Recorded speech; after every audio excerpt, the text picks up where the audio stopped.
Welcome to the TU Markets Media Show. In this episode, we'll look at the United Kingdom public and private debt figure and the problem that it may pose. Currently, as we speak at the end of 2019, the United Kingdom owes £15,250,000,000,000. That's including public debt, household debt, and debt amongst all the United Kingdom businesses. The public debt alone equates to £1.8 trillion, and the UK net pension liabilities is £5.2 trillion. Local government debt equates to £100 billion. So we have £7.1 trillion in public debt and unfunded pension liabilities. This is debt that has to be paid out by future taxpayers. Debt built up by the baby boomers that is now laying in the hands of the millennials. Debt built up between 1980 and 2019. It is now being passed over to the next generation, and the next generation cannot pay this back. Now let's look at the business world. The top 10 UK banks hold £4.5 trillion in debt. The total UK business debt, not including banks, equates to £1.8 trillion. So the business world holds £6.3 trillion in debt. And this matters because the business world is very vital to our economy because it employs people, it pays taxes, it keeps our infrastructure going. So the big debt bill within the business world usually can suppress economic activity. Now let's look at household debt. Mortgage debt equates to £1.4 trillion. Personal debt, which is consumer credit, credit cards, car loans, personal loans and overdrafts, that comes to £250 billion. Student loan debt comes to £120 billion. So household debt and personal debt equates to £1.85 trillion. The UK GDP is around £2 trillion. So the UK's total personal debt and household debt amount is 92.5% of our GDP. And the UK household debt alone is higher than the household debt in the USA, Japan, France, Germany and even Italy. So there we have it, 15.25 trillion in public and private debt and unfunded liabilities, laying across the whole United Kingdom amongst its household, citizens, businesses and the government. That's roughly 660% of our GDP. Mathematically, we cannot pay this back. The law of maths is universal and doesn't lie. And you cannot engineer maths.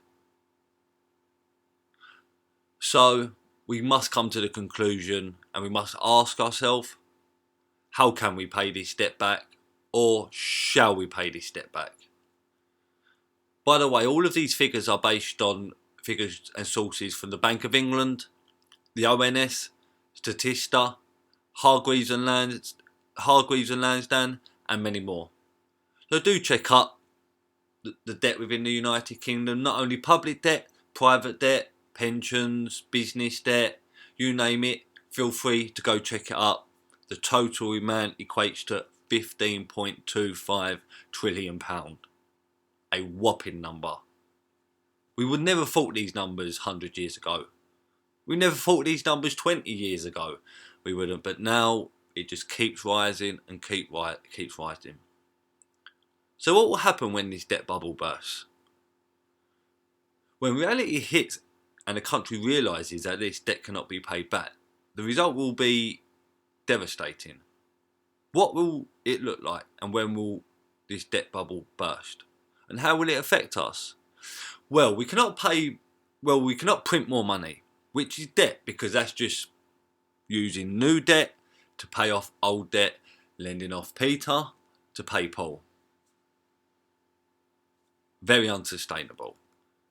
The only other two options would be a bail-in or a major debt default.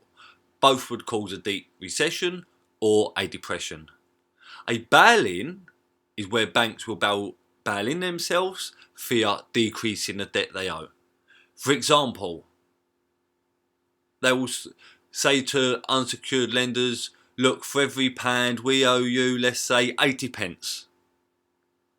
So for every pound we owe you, we can only pay you back 80 pence of that. And we can only pay you this back over a certain amount of years to avoid a run on our bank. So let's say a bank, Barclays for example, they owe £300 billion in unsecured debt, and they wish to bail in 20% of this debt, then that 300 billion debt figure will fall down to 240 billion pound. So it will be a 60 billion pound bail-in. This is just like 2008. Instead of the taxpayers giving the money back, giving the banks money to bail themselves out so they can lend money again, this time the banks will bail themselves out by defaulting on part of its debt, therefore having the ability to lend money again. And they can only default on unsecured debt because secured debt, behind it there's collateral or an asset, and if they default on that debt they'd have to give back that collateral or asset. So they can only bail in unsecured debt. This is all complex and it comes down to the capital requirements for banks. But a bail-in is basically a bailout. Instead of the taxpayers paying the bill, the lenders pay the bill. And the lenders are also the depositors. So if you are a depositor, you are a lender to the bank. A debt default is where the government comes out and just says, look, we cannot pay you back the money we owe you. Thanks a lot, much appreciated. It won't actually go like that, but in layman's terms it will. Economically, we call this a sovereign default. When the government defaults on the debt that it owes to its people, businesses, other countries and foreign businesses.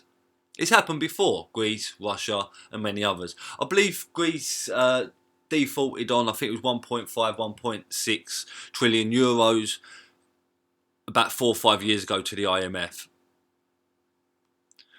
So there is £15.25 trillion in total public and private debt. Debt that we cannot pay back. But we can tell the lenders we won't pay this back, or we will only pay back part of this debt. Both scenarios will end in a deep recession or a depression. So when will this happen? Well, it won't happen tomorrow, so don't get too scared. It won't happen next month. This will occur within the next 5 to 10 years. The trigger will be a global market crash or a large bank going bankrupt. Debt has the ability to build an economy, but debt also has the ability to destroy an economy far, far quicker than it took to build that economy. And if we don't deal with this debt in an orderly manner, our economy will become very, very fair, very, very quickly. And I assure you, none of us want that. Thanks for listening to the show, and until our next show, be lucky.